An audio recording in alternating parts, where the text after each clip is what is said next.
Hello, and welcome to this lesson on comparing and contrasting thermosoftening and thermosetting polymers. In today's lesson, we will examine the key characteristics and differences between thermosoftening and thermosetting polymers.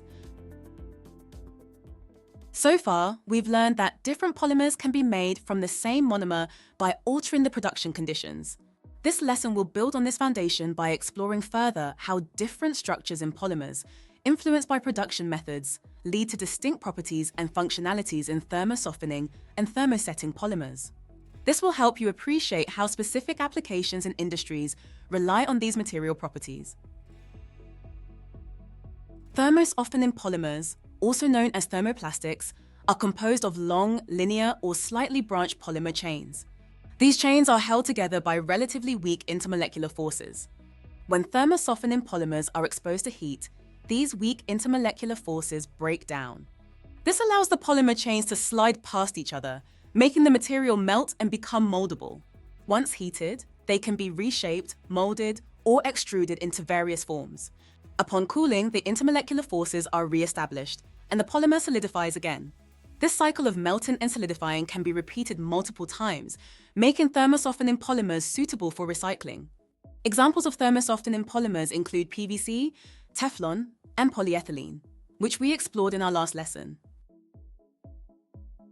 In contrast, thermosetting polymers consist of polymer chains that are interconnected by strong covalent bonds, forming a rigid three-dimensional network. These cross-links create a structure that is hard and inflexible. When thermosetting polymers are heated, they do not melt. Instead, the strong covalent bonds hold the structure in place. At very high temperatures, thermosetting polymers do not soften. They undergo decomposition or charring. Because of this robust cross-linking, once a thermosetting polymer has set into a shape during its initial manufacturing process, it cannot be remelted or reshaped.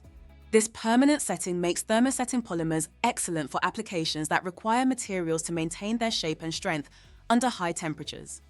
Imagine thermosetting polymers as a web of interconnected nets. Even when you try to heat it, the rigid connections, cross-links, keep the overall structure intact. Examples of thermosetting polymers include superglue, epoxy resins, and bakelite.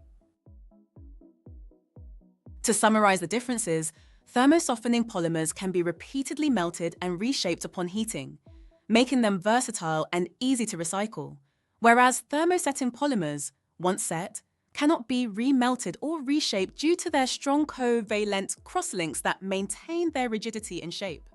This distinctive difference in behavior upon heating is linked to the type of bonding and structure in these polymers, which profoundly influences their applications and recyclability. In today's lesson, we delved into the differences between thermosoftening and thermosetting polymers. We learned that thermosoftening polymers, or thermoplastics, consist of long, linear, or slightly branched chains held together by weak intermolecular forces. These polymers can be repeatedly melted and reshaped upon heating, making them versatile and recyclable. Examples include polyethylene and PVC. In contrast, thermosetting polymers have strong covalent bonds, forming a rigid three-dimensional network that does not melt upon heating.